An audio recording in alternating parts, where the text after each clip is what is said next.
Les amis, bonjour. Est-ce que vous vous souvenez comment a commencé la période coco? Je suis pas en train de dire qu'on est en train de faire pareil. Attention, ne me faites pas dire ce que je vais pas dire. Je veux pas entendre parler de ça, s'il vous plaît. Pas de spéculation. Je compare juste des propos, des situations donc qu'on est en train de voir aujourd'hui à des situations et des propos antérieurs. Voilà ce que je fais. Ceci n'est qu'une petite comparaison. Et là, j'aimerais mettre à l'honneur Madame Agnès Buzyn. Rigolez pas. On ne rigole pas, les gars. Madame Agnès Buzyn, c'est quelqu'un de très compétent, c'était une grande ministre, ou sinistre, appelez ça comme vous voulez. Madame Agnès Buzyn, rappelez-vous de ses prédictions quand le coco a démarré.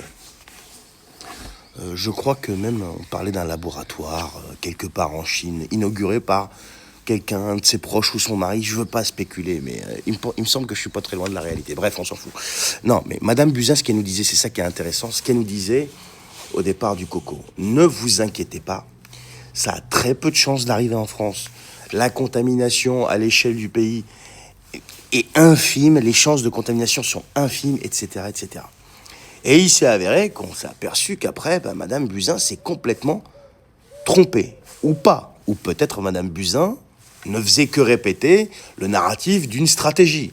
Mais étant donné que je ne veux absolument pas plonger dans un complotisme exacerbé, quoique j'en sois un petit peu quand même, un complotiste, j'ai trouvé un supérieur complotiste que je salue, qui est au Bon Tweet Français, que je vous conseille d'aller allez vous abonner à lui, vous allez vous régaler.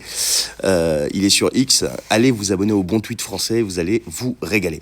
Bref, Madame Buzyn, aujourd'hui, malgré le fait qu'elle se soit plantée sur tout et n'importe quoi, et qu'on ait pu vérifier son niveau de compétence pendant toute cette période coco, eh bien, a été invitée sur la chaîne, sur LCI, grande chaîne d'information LCI. Faut surtout pas leur manquer de respect. Pas ici, pas sur cette chaîne, pas sur cette page Facebook. Et c'est vrai que LCI est réputé pour inviter de grands spécialistes qui se plantent jamais. Et bien là, ils ont invité Madame Buzyn. 30 secondes et on en reparle juste après. Regardez. Certes, c'est un virus qui semble nettement moins contagieux que le Covid, heureusement, mais qu'on ne connaît pas tout, notamment de savoir s'il peut y avoir des gens contagieux qui ne sont pas avec des symptômes, mais surtout la létalité, c'est-à-dire la mortalité quand on attrape ce virus, n'a rien à voir avec celle du Covid. En termes de gravité, le Covid, c'était 1% de mortalité. Là, quand on est malade, on a quasiment un tiers à 50% de risque de mourir. Alors son discours n'est pas alarmant du tout. Alors moi, j'aime bien le « on connaît pas tout ». C'est vrai qu'en Argentine, ils ne connaissent pas du tout cette vérole. C'est vrai que les professeurs qui nous expliquent que ça a très peu de chances de se transmettre d'homme à homme, enfin d'humain à humain, si vous voulez, parce que sinon je vais avoir les féministes qui vont me sauter dessus. C'est vrai, c'est pas ce qu'ils nous disent, c'est vrai, ouais, bon. Et puis, vous avez vu, 1% de chance d'y passer pour le coco. Avant, on était 30 à 40, maintenant, on passe carrément à 50. Donc, on a une chance sur deux d'y passer, les gars. Attention, hein. Mais c'est vrai qu'il n'est pas connu. Il n'est pas connu, on ne sait pas tout. C'est vrai que Madame Buzyn nous dit on ne sait pas tout. Bon, étant donné les compétences de Madame Buzyn, j'ai comme l'impression qu'on peut commencer à comprendre tout l'inverse. Dites-moi ce que vous en pensez. Alors bien évidemment, on va continuer, si vous voulez, à discuter de ce sujet-là, mais avec grande subtilité, puisqu'aujourd'hui, ils ont tous les outils pour nous clouer le bec, et tout de suite, ils nous taxent de désinformation. Là, je ne désinforme rien ni personne, je ne fais que relater les propos de Madame Buzyn, et je les confronte avec des propos de scientifiques.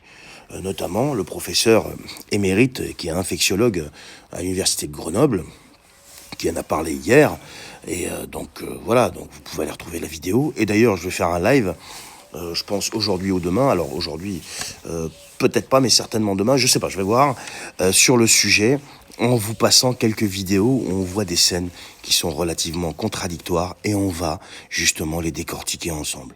Bien évidemment, on reste dans le commentaire, on ne plonge surtout pas dans la critique scientifique.